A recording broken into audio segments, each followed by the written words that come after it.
আমরা আমাদের লাইফ অনুযায়ী কিন্তু বার্থডেটা সেলিব্রেশন করে থাকি, হোক সেটা school life, college life, varsity life অথবা ম্যারিড লাইফ। একটা সময় বন্ধুবান্ধব নিয়ে বেশ হই হুল্লো করে বার্থডে সেলিব্রেশন করতে ভালো লাগে, আর একটা সময় খুব সিম্পলভাবে শুধুমাত্র ফ্যামিলিকে নিয়ে টাইম স্পেন্ড করতে ভালো লাগে। এবার আমি আমার বার্থডেটা কীভাবে আমার ফ্যামিলির সঙ্গে সেলিব্রেশন করেছি, চলুন তাহলে সেটা আপনাদের সঙ্গে শেয়ার করি। অসুস্থ হলে বোঝা যায় সুস্থতা আল্লাহর কত বড় একটা নিয়ামত। 5 তারিখে আমার প্রচণ্ড মাথা ব্যথা ছিল, আর এখানে আসলে মাথা ব্যথা বা অসুস্থ হলেও কিচ্ছু করার নেই। বাচ্চা সামলানো, সংসারের সব কাজই নিজেকেই করতে হয়। দুপুরে যখন বিদ্যুৎ কাজে থেকে এসে আমাকে বলছিল কালকে তোমার বার্থডে, বাট আমি কোনো গিফট কিনতে পারিনি, তোমাকে সঙ্গে নিয়ে বের হব ছুটির দিন। আমি আসলে কোনো কিছুই খেয়াল করছিলাম না, কারণ পেইন কিলার খাওয়ার পরেও আমার মাথা ব্যথা কমছিল না। তো রাতে যখন আমি খেয়ে দিয়ে তাড়াতাড়ি শুয়ে যাব, তো সোয়াদ 12টা বাজার 10 মিনিট আগ থেকেই ঘড়ি দেখছিল, আর সে মোটামুটি প্ল্যান করে রেখেছে যে আমাকে সারপ্রাইজ দিবে। আমি আসলে এগুলো জানতাম না।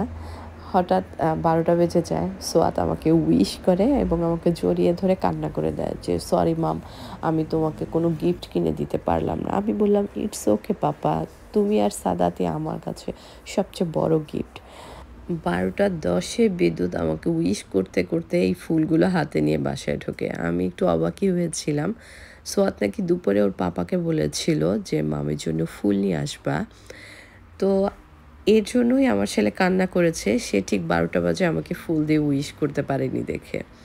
খুব ভালো লাগলো আমার ছেলের এমন সারপ্রাইজ প্ল্যানটা।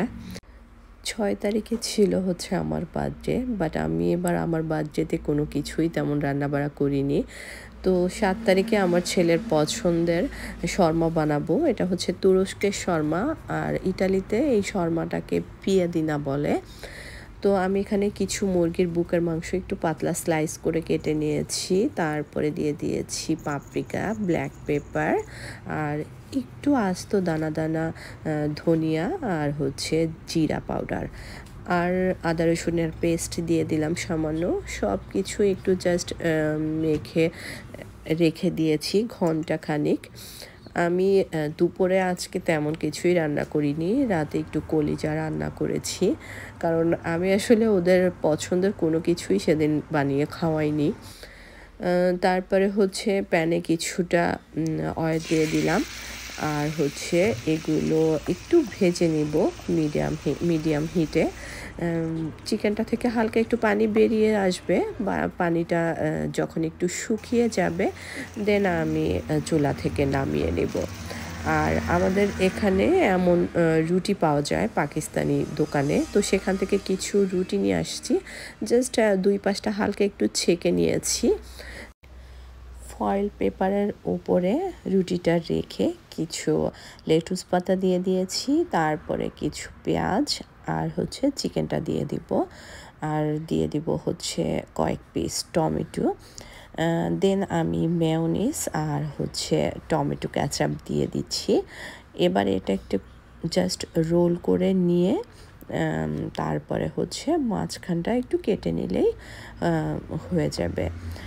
খেতে বেশ টেস্টি, বাট ওরা হচ্ছে বড় টার্কিশ মুরগিটাকে গ্রিল করে সেটাকে স্লাইস করে কেটে ইউজ করে, বাট আমি এখানে নর্মাল যেই মুরগি আছে ব্রয়লার মুরগি সেটার মাংসটাই নিয়েছি। মাম্মা বোনাসের জন্য পেপার জমা দেওয়ার অ্যাপয়েন্টমেন্ট ছিল 8 তারিখে। 2 থেকে 3 মাসের ভেতরে ইনশাল্লাহ বেশ বড় একটা অ্যামাউন্ট আমার অ্যাকাউন্টে চলে আসবে। আর ইটালিতে যারা প্রথম এসেছেন, মা হয়েছেন, তাদের একটু হলেও হেল্প হবে আমার ভিডিওটা দেখলে। আমি একটা ভিডিও পোস্ট করেছি এই বোনাস সম্পর্কে কিছু তথ্য দিয়ে। দেন আমরা চলে এলাম ফুড লকারে। এখন সব মলেই কিন্তু অনেক অফার চলছে, ডিসকাউন্ট চলছে, আর এই সময় শপিং করতে কিন্তু খুব ভালোই লাগে। তো সোয়াত আর বিদ্যুৎ ওদের জন্য সামারের জুতা নিল, সেই সঙ্গে আমি আমার জন্য এটা নিলাম। ওদের দুজনেরটায় ডিসকাউন্ট ছিল, বাট আমারটা একটু এক্সপেন্সিভ হয়ে গিয়েছে। আমারটায় কোনো ডিসকাউন্ট ছিল না, 119 ইউরো পড়েছে আমারটা। বিদ্যুতেরটা খুবই কম প্রাইস ছিল, 70 ইউরো। তো আমি এর জন্য বললাম চলো তুমি টি শার্ট নিবা লিভাইস থেকে, তো ওর জন্য একটা টি শার্ট নেয়। বিকেলে যেহেতু একটু বাইরে বের হব, আমার জন্য এই গাউনটা বের করেছি। এটা বাংলাদেশ থেকে এনেছি এবার। আর আমার গাউনের সঙ্গে ম্যাচিং করে বিদ্যুতের এই শার্টটা বের করলাম। এটা বসুন্ধরা থেকে কিনেছি। সোয়াতের টি শার্টটা ওকে আমার ফ্রেন্ড লিপি গিফট করেছে, আর পার্সটা আমাকে লিপি ভাবি গিফট করেছে। আমাদের প্ল্যান ছিল হচ্ছে লুনা পার্কে যাব, বাট সেখানে আসলে যাওয়া হয়নি। এরপরে আমরা চলে এলাম ভিল্লা উলমোতে। এখানে এসে দেখি বেশ লাউড স্পিকারে মিউজিক চলছে, সেই সঙ্গে ইটালিয়ানরা ইয়োগা করছিল। অ্যাকচুয়ালি এত ঠান্ডা পড়ে, সামার টাইমটা ওরা আসলে খুবই এনজয় করে। ভালোই লাগছিল মিউজিক আর খুব সুন্দর বাতাস, ফুল সব কিছু মিলিয়ে। বাইরে থেকে যে বাচ্চা কাচ্চা সামলিয়ে বাইরে আবার বের হওয়াটা ভীষণ টাফ ব্যাপার। তো আমরা যখন এসেছি সানলাইট চলে গেছে, পিকচার তুলতে পারিনি। ছোট ছোট কিছু ভিডিও ফুটেজ নিয়েছি। সবচেয়ে মজার বিষয় হচ্ছে এখানে যারা ফিশিং করে ওরা কিন্তু ফিশগুলো আবার ছেড়ে দেয়।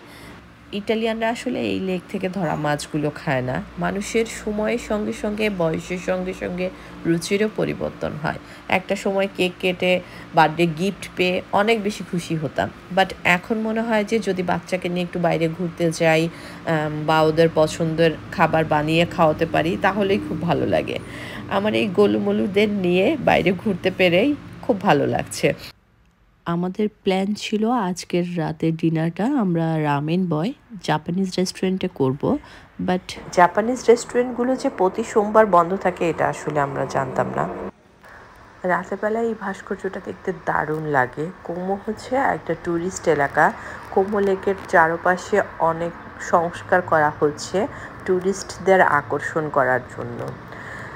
প্রতি বছর তো প্রচুর ট্যুরিস্ট আসে, আর এই সময়টাতে এত বেশি লাইটিং হয় রেস্টুরেন্টগুলোতে, দেখতে ভালোই লাগে। দেন চলে এলাম পাকিস্তানি একটা রেস্টুরেন্টে রাতের ডিনারের জন্য।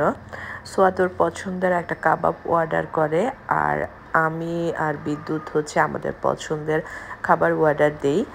বিদ্যুৎ নিয়েছিল হচ্ছে শিক কাবাব, আর আমি নিয়েছিলাম আদানা কাবাব। ওদের মেনুতে দেখলাম রাইস অ্যাড করা। সোয়াত ওর পাপাকে বলছিল যে আজকে ও আমার বার্থডের কেক কাটবে। আমি মানা করেছি, কারণ 3 বছর আগেও কিন্তু আমি আমার নিজের বার্থডে কেক বানিয়েছি, আর সোয়াতের বার্থডেতেও আমি কেক বানিয়েছিলাম। এখন অবশ্যই ব্যস্ততার জন্য বানানো হয় না। ভাবছি একটু ফ্রি হলে আবার কেক বানাবো। নেক্সট ডেতে আবারও আমরা বাহিরে বের হই, কারণ সেদিন বেশ তাড়াহুড়া করে আমরা শপিং করে আবার বাসায় চলে যাই। সাদাতের জন্য কোনো কেনাকাটাই করা হয়নি। বিদ্যুতের কাছে ওর 2 ছেলেই সমান। ও সব সময় চায় 2 ছেলেকেই সমানভাবে কেনাকাটা করে দিতে। তো ও আমাকে বলছিল যে একটু বাইরে বের হও, সাদাতের জন্য কিছু কেনাকাটা করব, আর সাদাতেরও একটু কেনাকাটা ছিল। তো আমি সাদাতকে আর সোয়াদকে নিয়ে বাইরে বের হই। মাথার উপরে একদম কটকটা সূর্য।